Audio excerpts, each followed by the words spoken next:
don't generate precision. In which laboratory that random accidents generated the next generation of your technological tools, whether your watch, your phones, your computers, your aeroplanes, your fast cars, none of them cannot generate things like that. One of this argument is that you believe that God exists, who's incredibly powerful, incredibly intelligent, he just exists uncaused. No, that's not my argument. My argument is something different. Designer. No, my argument is, if you look at this universe... Who designed the designer? You see... The designer doesn't need a designer. Okay. Is your question Why should the universe? Sure. Is your question meaningful? Yes. Okay. So, let me ask you a similar question. Who is the father of Santa Claus? He invented Santa Claus. Okay. So if I ask a question like who's the father of Santa Claus when Santa Claus doesn't exist, the question is not meaningful. If you don't believe God exists, then ask who created God. It's not a meaningful question. It's a philosophical question. No, it's not a meaningful question from your side. It's a logical question because you all want to believe there's a creator who's incredibly powerful, incredibly intelligent, just exists uncaused. At the same time, you claim the universe, which is far simpler, cannot exist uncaused. That's I was only. It's not. I'll tell you in a contradiction. Allow me to explain why. One thing to exist uncaused to God, but not the universe. No, allow me to explain. If you are going to ask a question, the question that you should ask should be meaningful to you. It is. Good. Do you believe in a God? No. Okay. So, asking who created this God that doesn't exist is a meaningful question. I'm pointing the logic of God is flawed. The logical arguments for God are flawed. That's why I don't believe in God. Please, listen. Because the logic for God is flawed. Excuse me. It's a logical argument for God, and it's flawed. I want to understand whether the question you ask is meaningful to you. It is. Right. So you don't believe in a God that exists, right? Right. So if you then ask, who created this God that doesn't exist? How am I supposed to answer? Tell me. You're supposed to give me some way of... Wait. So let me answer the question. You asked, who created the God that doesn't exist? You were talking to her about the universe. So basically the universe needs to decide. You said the universe allow needs to decide. Allow me to answer your question. You won't say that God needs to decide. Can I answer your question? So your question is illogical. Your logic is illogical. No, please. Can I answer your question? Okay. Who created the God that doesn't exist? Nobody. It doesn't exist. I'm answering your question. Why you not allow me, giving me the chance? So your question is this: who created God that doesn't exist? Now, to me, a question, if you're going to ask me, has to have some meaning. It must have potential answers. It must allow me to finish, and it must be free from contradictions. Yes. Any question, to be a question, must have two essential properties. One of them is it must be free from contradiction. Yeah. It must have potential answers. If it doesn't have potential answers, it's not a question. It's a rhetorical statement. Okay. So let's see whether your question has those two potential answers or criteria, whether it's free from any defects. Who created the creator that doesn't exist? Now, this question is defective because it is asking me to answer about something that doesn't exist that was a creator of. So it's a contradiction within itself. Let me allow me to finish. Who created God that doesn't exist? If something doesn't exist, the question is asking who created it is actually meaningless because that thing doesn't exist. You cannot ask who created that doesn't exist. So your question is defective. It's not a question at all. I was sort of saying that the universe needs to decide. No, listen. God needs to decide. If you're going to ask a question, I would expect you asking me. God does not need to be a designer.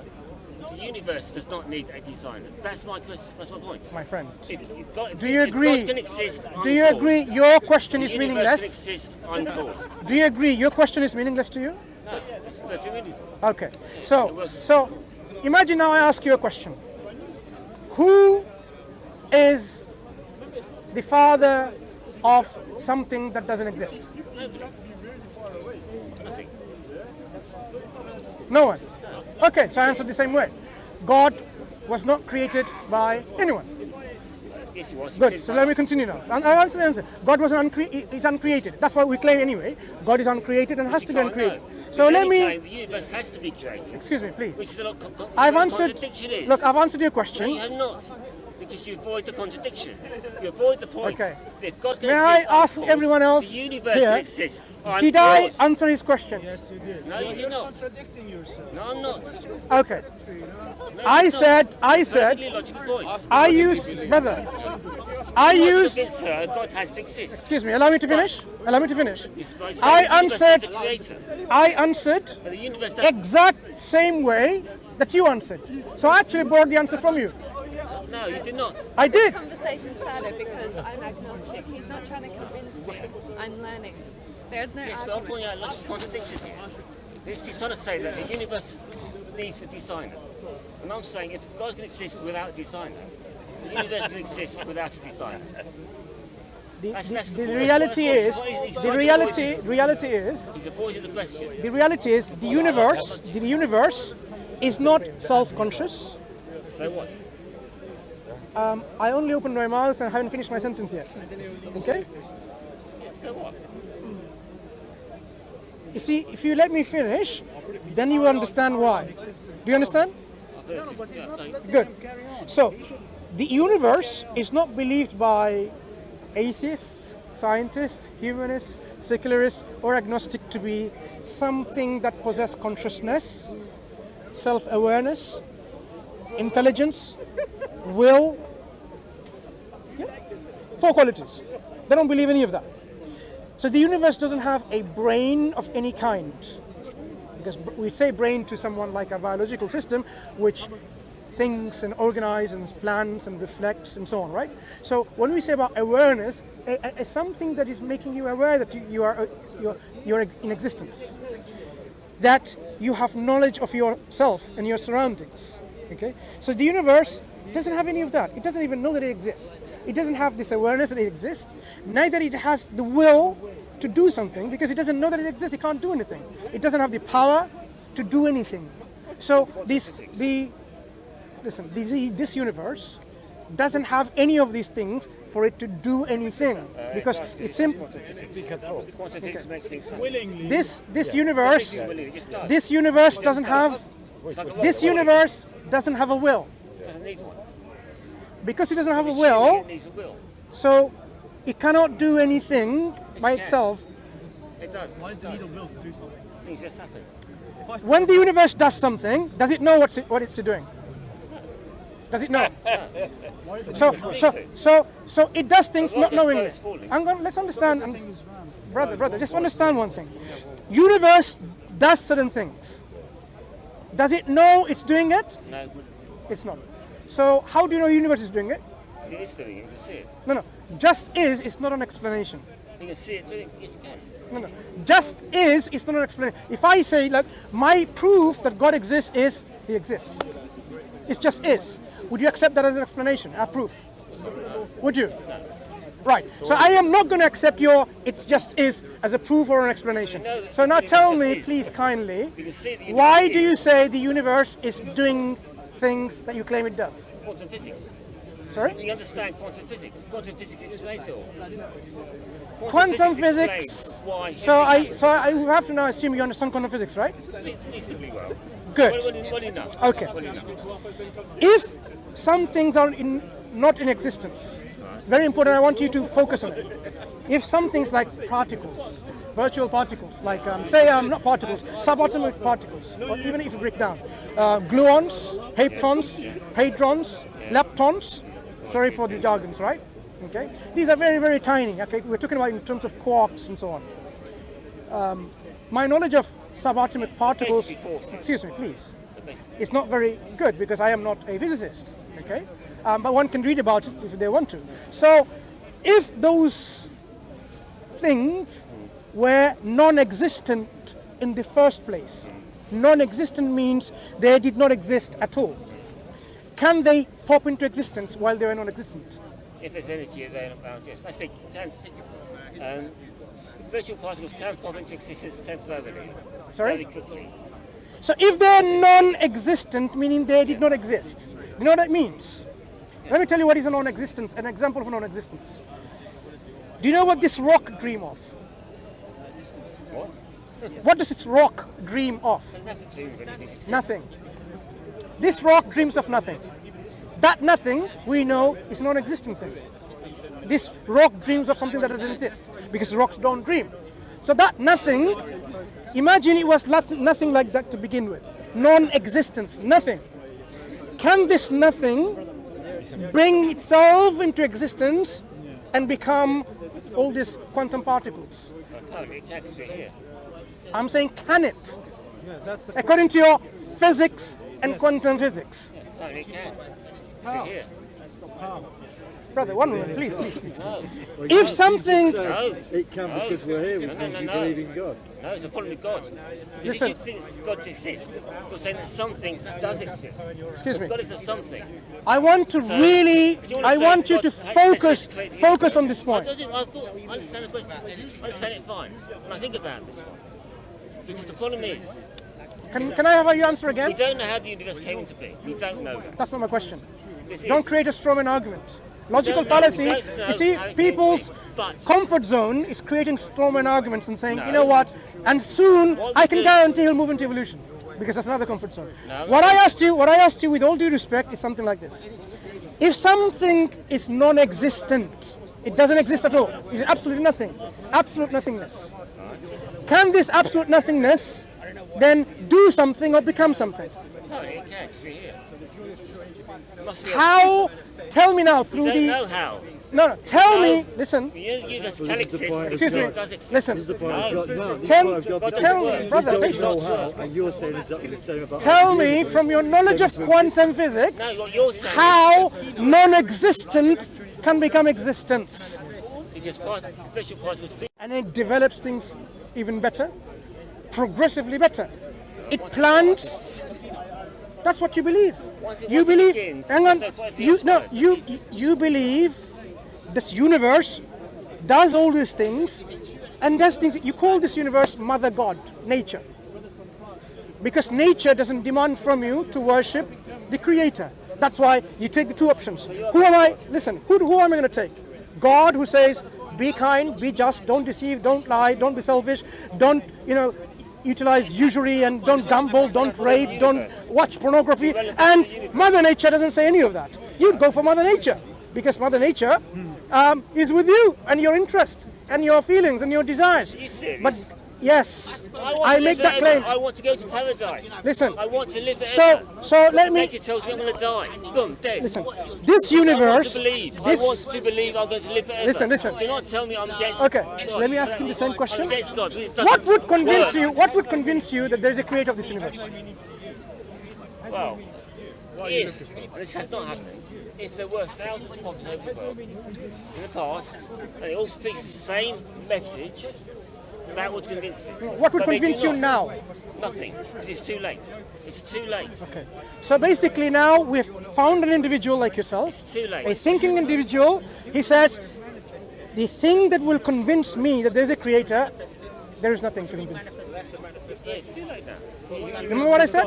There are people who are not, and they're reluctant to engage with any evidence. If there are compelling evidence that there is a creator, would you believe? Okay, yeah, sure. Yes. You just contradicted yourself. No, I did not. You said there is nothing that can convince I can't me. think of anything. Listen, that convinces me. listen. Different thing. You said there is nothing that can convince you, and compelling evidence can convince you. Which one is the truth? Because they are contradictory. I will- Which one? I don't know what it They are is. contradictory I can't think of statements. anything at the moment. Can you make a statement which is not contradictory? Nothing can convince me. Compelling evidence can convince me. Which one? You haven't given me any compelling evidence. No. You made two statements. Which one? Choose one. Brother, you made two contradictory statements in one breath, almost. Nothing can convince me. Compelling evidence can convince me. Which one? I'll go for the compelling evidence. but Right. if you So start- that means I've wait. thought about it. I've read all the evidence I've found. Please listen, And nothing's convinced me. Please listen. I've never found any compelling evidence. my friend. So you have to say, it's not nothing that will convince me. Something can convince me. Okay, let's try it. Good. So So stop reading to the evidence. I can't find anything. wait. That's why I say nothing. Slowly. It's too So late. tell me what that something I that don't will. know what it is. So You how tell can me. we give it to you? If you have no idea what there's Told you something. what would have convinced me. No. Today, now. In the past. No, it's too today, late. now. It's too late. So We you're know now. too much now. We see too much now. So now you're saying again, today, there can be compelling evidence, but I don't know what that is. Because it's all. You need to help yourself so that we can help you. You cannot. You see, you cannot. We know too much about science. Listen. About diseases, about religions, about people, about what fools people. We know too much. Fools by So, But he's searching for something. He says he's going to die. He wants to go to brother, paradise. please, without any commentaries, you believe there is something that can convince you. I've seen it. There is something, right? Maybe there is something in it. Not maybe, there is, because you said it cannot be nothing. You have to take one or the other. So there is something that can convince you, if it's compelling. I've not found anything that will convince me. No, it's not what you found. And I've looked. No. Yes, I have. I've looked. My friend, you're not listening Too late. attentively. In principle, there can be something that can convince you if it's compelling. In theory, yes. But Good, no, in I theory. think it is. Good. So what I would now request you is this. I have known you for many years in this park. Yeah, many years. I would like you to kindly go and sit down in your own I've time. done that. Listen, I've done that. listen, I've read the listen, Bible, I've read the listen. Quran twice. You don't know what I'm demanding or requesting, I've was. thought about God. Listen to him. You see? I've been thinking about God since I was No, 7 years old. you're not listening to what I'm going to say. I've been I am, studying against God since I am- I was 7. listen, I am simply saying, because in principle you accept, there can be something that can convince you if it's compelling to accept as a creator. I would like you to spend some time to find out what that thing can be, so that when you ask of us, we can give it to you. Yep. So now let's move on. Thank you. So this is your homework. This is your homework. So as I was saying, I've done that. I've been doing it no, since I was 7 you years haven't. old. You haven't done it. Yeah, so do I it have. now. I've been thinking about it since I was 7 years old, and I haven't found it yet. It's not there. Okay. What were the things that You can't think of anything. Okay. You What, can't think wait. Because from year 7, or when you were 7 years old to your age today, you have looked for things that might be compelling. Yes. Give me a few examples that you thought could have been compelling, but it wasn't. Okay, right. Okay, if you want. If we're all over the world, the prophets, That's all past. over the world. Today. Not the Exactly, past. that's the Today. problem. No. Give me the things that you searched why I don't that believe from today, it didn't work when you were then. 7-year-old, or 8, or 25, or 40, that the moment that you're reflecting, if this thing was presented to you, you would be compelled to accept. Don't talk about the past which you cannot change. So what were the examples that you thought about? I can't think of anything today. So Because basically- everything today is going to be full, full people, the flaws of the human brain. So you haven't really thought about anything like Yes, that? we have. No. We have thought about So it. listen, my friend, I am simply asking you for a very simple thing. And I can't Homework. give it to you. Listen, I've done that. No, I've told you I've been doing it since I was 7 years old. Listen, you're not That's listening. no point me doing it further. I've been doing it all my life. What I want. All my life Okay, I've let's been see. doing it. Let's see if my sister in humanity understands what I'm saying. I am saying, do not demand on you. Things will be compelling that in the past, if it was like that, then I would believe. You can't change the past. So you cannot. Exactly, that's why Let me if it finish. failed in the past, Let me it finish. failed now. You should not put forth a criteria that you cannot use because you cannot change the past. If you I had know the, that. I know all that. can you let me finish? But today we have communication. Can you let me That's finish, what right? Can you let me finish? Nothing works. Perhaps you'd understand where I'm coming from. I know where you're coming from. You cannot put forth a criteria of acceptability. Yeah? If it's a good You can't give criteria. me a single thing to believe in. You know, You can't do subhanallah, it. meaning, All you're praise doing be is to bouncing Allah, on- glorified be He. It's simple. You Listen, can't listen, think listen. of anything that will convince me. You My cannot friend, think of anything. try to understand. I can't think of anything. If- You can't think of anything. If, for example, I want to know that this camera is made by Canon or not, I cannot put forward a criteria say, you know what, if all the cameras in the world were made by Canon, I would believe it's by Canon. But I know all the cameras in the world were not made by Canon. I cannot make a criteria which is totally invalid. I have to set forth a criteria which I can test. Having fun. If I'm going to use a method, this method must be testable, verifiable. The method that you are putting forth for your acceptability of a creator is something that you cannot test or assess or verify. You're saying the only method that would have convinced me is the method of history, but you cannot go back in history. So it is a method that you have put forth willingly, knowing that no one can use this method. Give me something. Yeah? So you have now what we call self-deceit. Brother, please. You have put forward a self-deceiving argument that knowing that you cannot traverse the historical past. So demanding if the past was like that, then I would believe is a self-deceit. It's a deceiving argument to your own self. I know too much about the world today to know how it can be fooled. So if it says, say, a voice appears in the sky, God appears in the sky and spoke to me. Yeah. Would you believe? How would I know that wasn't delusion? Did you not say that? How would I know that was delusion? Did you not say that earlier on? How do I know that wasn't... You see, he's clever enough to say that he was not going to demand that because he knows that now, if I said, what about God comes to you and speaks to you, I'm God, he will say, magic, I'm deluded, it's a delusion. So what would convince you is something that... You can't tell me. That you can't think of anything. I you... can't think of anything. You can't think of anything. So, because... He's not trying to convince me. Of course he is. It's all points. I'm learning from him. He's learning from him because he cannot convince you. Just, my point is, it's the over, argument isn't to it? God fails. he cannot convince you. Information that you research it. That's the difference. Not just see, listen to it and reject it. You have to process it. I haven't given you arguments for God yet. I'm simply saying, when we examine this, thank you, when we examine this universe, there are a lot of things that we can They're bad arguments. I know the arguments. I've heard extrapolate from it, make inference of, by studying this universe. Like the gravity that we examined, that we don't see gravity, There's something good you we see. don't hear it, we don't feel it, we don't touch it, we don't sense it. The only thing that we see the effects of it. So from the effects, we accept the existence of a gravitational force or something. Gravity. This universe also demonstrates from the workings of this universe that it's an effect of a cause that has put this universe into place. So this is not an argument for God, it's simply saying, look at this universe and you make inferences. If you say this universe has self-created itself, that's one argument. That means at one point the universe was non-existent and then it created itself. Again, this is an argument which is totally invalid. Why? If you're non-existent to begin with, you cannot create yourself. Well, no, in that time period, the Israelites considered anyone who wasn't versed in scripture to be unlettered, in order that, in regards to the fact that they couldn't understand what God had given them, or that Israelite nation, right?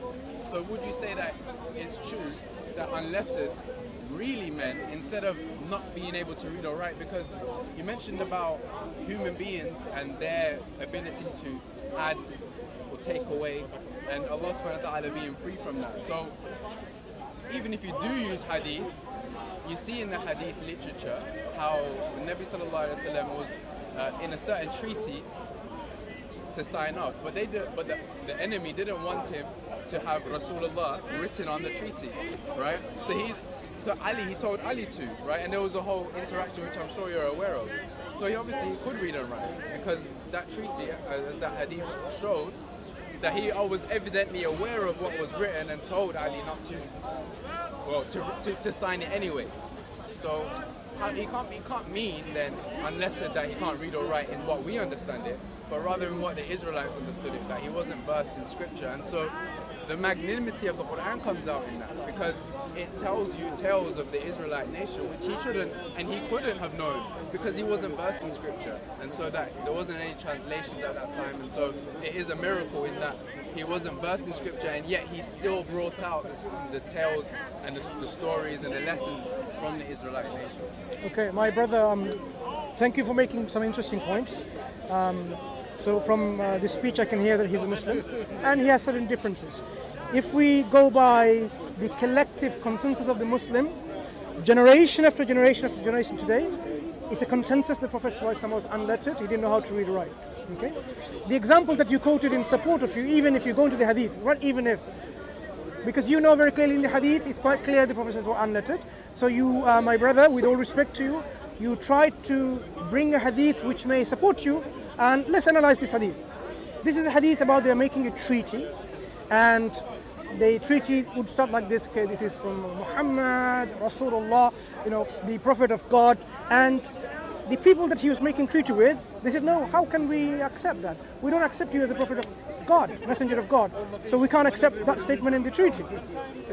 Otherwise we do not need for a treaty. We would believe in you in the first place. So after some agreement and settlement, the Prophet agreed to say, I would get this removed, this clause that Muhammad is the Messenger of Allah. So what did the Prophet said? The Prophet didn't just say, okay, may I? There you go. Oh, you've written it there. Let me write it. You know what he said? Show me where you have written Muhammad Rasulullah. It was already written. Show me where. So the Prophet had to ask, show me where. So he was shown me here, and then he had to wipe it. Does this sound to you like someone who knows how to read and write? When somebody says, like if I had to ask, you know what, imagine this was all in Chinese, and the word is here, and I asked you, can you show me where it's written? And you put it there, and okay, and I rub it off. It demonstrates from this hadith the opposite that what you're trying to prove, brother, that the Prophet ﷺ did not know how to read and write. In fact, he had to ask to show where exactly this was written, so that can be wiped off and rewritten. So we believe he was unlettered, with all respect, my brother. Yeah, he was unlettered, and when he brought the Quran came in a language that totally numbed and shocked the Arabs at that time, who were best and like masters of art and literature and poetry in their time. Knowing that the Prophet never learned or uttered poetry, and the Quran came in a language that totally silenced them, because it was so eloquent, but yet it came in a form that made them unable to bring something like it. If you can borrow my umbrella. It's all right. Can you hold to her? Okay. I've got a cup. She hasn't. Okay. If I write poetry and I'm the masters of it, and you claim to have written a poetry, I can assess his poetry and say, okay, let me try it, because I am very good. I can imitate it. The poets all realize this is something unimitable. So there is an argument from the Quran called the inimitability of the Quran, that you cannot imitate the Quran in the way it is presented, in the way it is recited, in the way it's written. The actual Quran, which is the recitation, you cannot imitate it. The form, you cannot imitate it, let alone the meaning and the eloquence that is embedded within it, but you cannot imitate the structure of the Quran. So many people have tried over centuries, who thought they would outsmart the Quran and falsify it, and they fail. So even if you go to today to these scholars who are not Muslims in Harvard, in Cambridge, in Oxford, and so on, ask them, what's so special about this Quran? Academic studies have done to demonstrate now, by someone who he's a professor, to make it, totally objective, how to actually falsify the Quran, because a test has to be demonstratively and repeatable, right? Something that you can assess. Otherwise, how can I even prove it false? So demonstrated that this is how the structure of the Quran is. If you are able to produce something like it, then go ahead. Let me give you an example. The Quran says in one of the very beginning, first chapter, Alhamdulillahi Rabbil Alameen. All praises and gratitude belongs to God, the Lord of all that exist, all the worlds. Doesn't sound anything interesting. But to an Arab then, it was like, whoa, how can that be? They knew the concepts only, like there is only one world, Alam. And now this person is saying, Rabbul Alameen, Lord of all the worlds. Totally new concept. How can I even think of bringing something like it? Alhamd. They always speak their praises with definitive article, the praise and their gratitude, never at the beginning of a sentence. In the middle. This construction in the beginning of a sentence. So he's going against the convention of their poetry and their structure and bringing something like it, yet it is meaningful, yet it is eloquent, yet it's precise. This is one verse from the very beginning. Ar-Rahman Ar-Rahim. A verse that begins with what we call the sifa, the na'at and man, like descriptive titles. They don't do that in Arabic poetry. You say, he is, but there is no such thing as he is most gracious, most merciful. We're talking about comparing Arabic poetries. Totally outside norms. How can they bring something like it? They don't even know what comes next. Maliki Yawmiddin. Look, verse, ayah after ayah, ayah after ayah, verse after verse. Master, owner of the day of judgment. What? What kind of talk is this? You cannot be a master of time. You cannot be master of a second. You cannot master of a day or an hour. You can be master of an umbrella, a house, a car, a land. You cannot be master of time. They had no such concepts whatsoever. It's unimaginable in their vocabulary that you can be master of a day of judgment. And it goes on like this. I'll just give you 3 examples to illustrate the form of the Quran. So when the Quran came to them to say, okay, bring something like it, they couldn't. Some of the best poems is لَيْسَ هَذَا كَلَامُ الْبَشَرِ. This is not the speech of a human being. So the Arabic of the Quran from a man who is unlettered was an evidence against them that this is not from anyone other than God. Okay? The people recognized him. So this is one falsification test. The other falsification test I gave you about contradictions and discrepancies. You will see the internet is full of attempts. Something like, people make claims in Speaker's Corner, Quran is free from any contradictions and no one's bothered to check that. Search on the internet. So many different websites saying, 111 contradictions here and there. It used to be my hobby in a way to go through each one of them, one by one, until I could find something that is very challenging. So found a 1 or 2 that required Arabic language, and I said, is that what it is? Then I thought, okay, you know what? This website, which has the longest list of alleged contradictions of the Quran, they have translated this side in Arabic. You would find all of them in Arabic there, right? None of them are there. Only something else. Why? If you cannot produce like this in Arabic, you can do that in English. That tells contradictions, and in the next time we can go through each one, because you will be surprised how the Quran, every single one of them can be shown that they are not contradictions. Prophecies, likewise. Scientific mistakes. Earlier on I was talking to someone, very emotional Christian friends from, not friends, friends in humanity of course, I haven't known them, talking about why it convinced her away from Islam because there are scientific mistakes in the Quran. After going through the examples, she didn't even realize this is how easily you can reconcile, because it's not even a contradiction at all. Because she just heard the critic saying the Quran has a mistake in there, and she took that criticism as that's it, not knowing what's the response to that criticism. If only she found the response, she would have said, okay, it's not very weak. So when Muslims in their zeal and passion, they say Bible is full of contradiction, right? Did all of them go and look for response by the Christians and saying contradictions cleared? You should have done that, how they respond. And if you find they failed after all of these different attempts by different scholars throughout 2,000 years, then you can say that that one remains a contradiction. And there are views. There are still views that is unresolved. They cannot resolve it.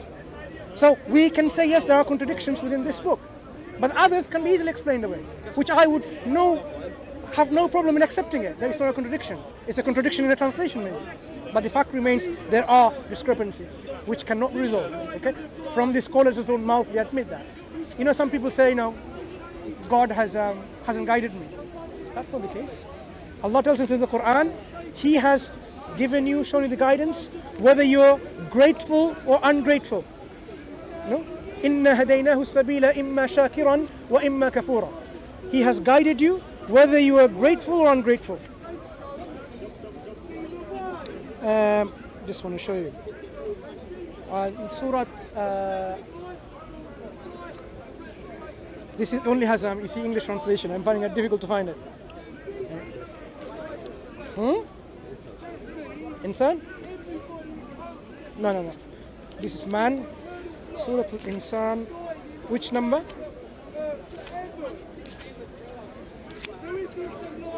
just want to show you so that we understand how the justice is interwoven within the whole of the Quranic fabric. Noah, Jinn, Zammil.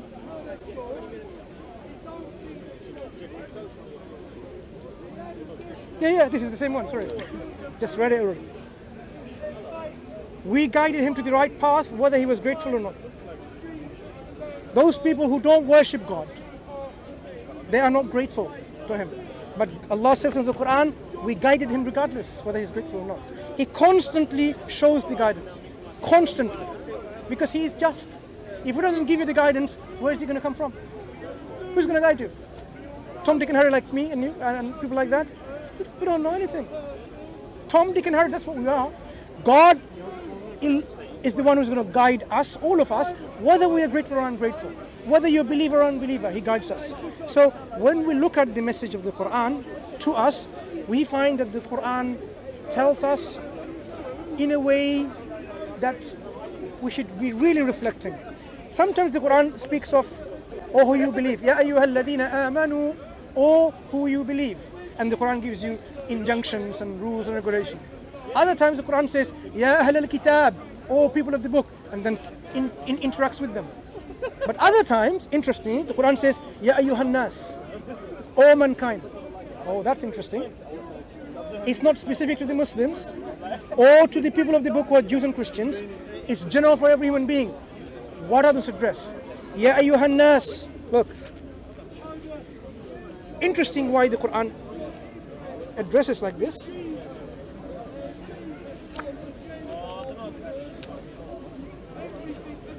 I would like to get a Quran translation with the Arabic itself. It will be much easier.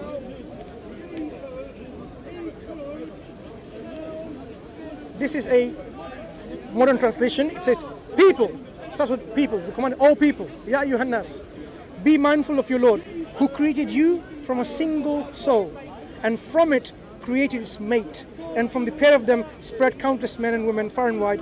Be mindful of God, in whose name you make request of one another. Beware of severing the ties of kinship. And continues, be mindful of the Lord who created you.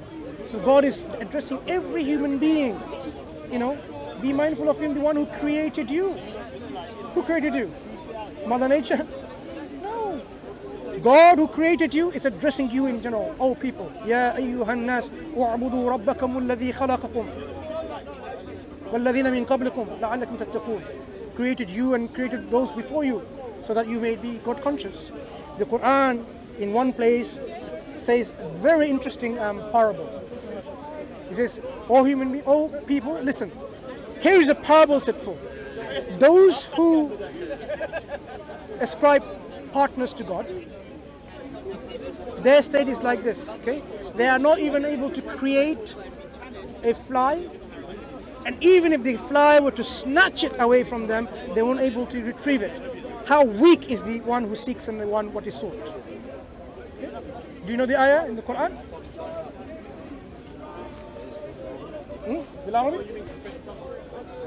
Yeah, it says like this. There's a parable like this set forth. We'll quickly search this, and I want to you to focus on this. It's very, very interesting to me. So I'd like to share that with you if you don't mind, right? So this is Istamiun.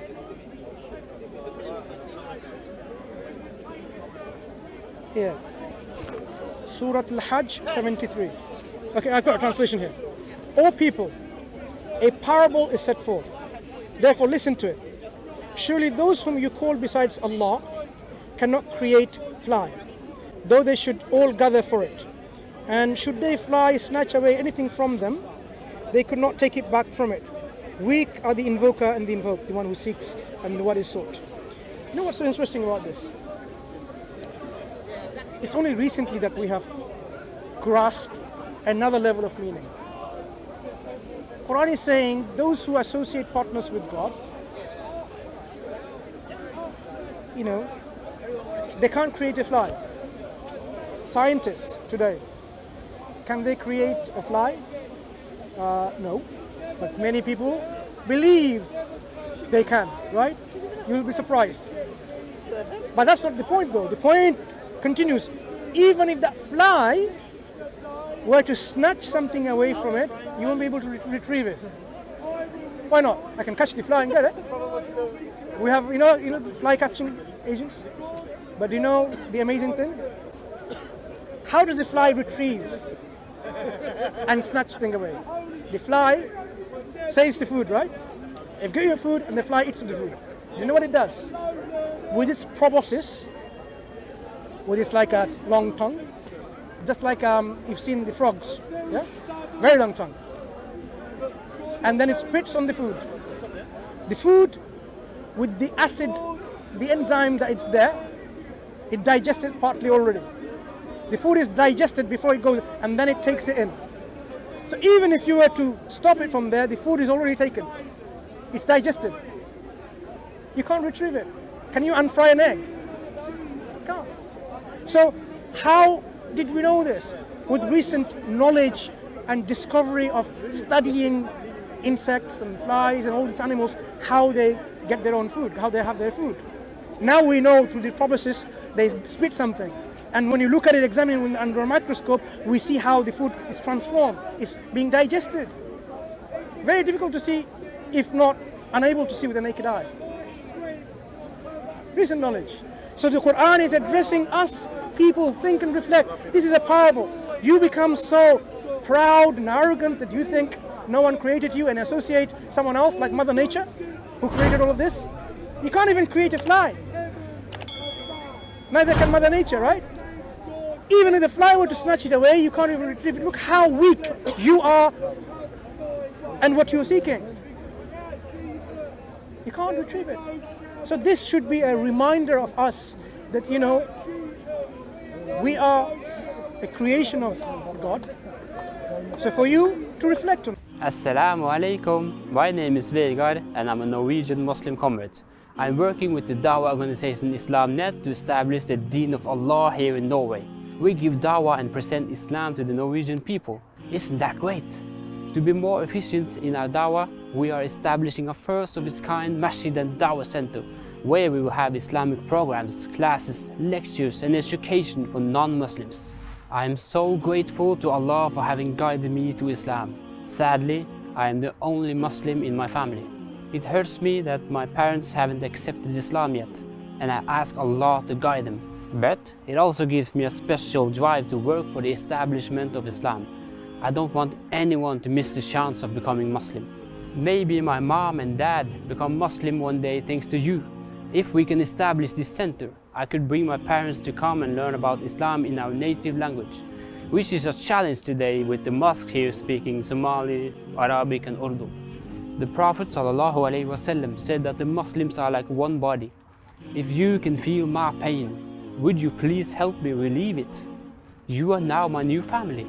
Click the link and donate to establish this masjid and share in the reward for the message of Islam reaching the corners of Norway.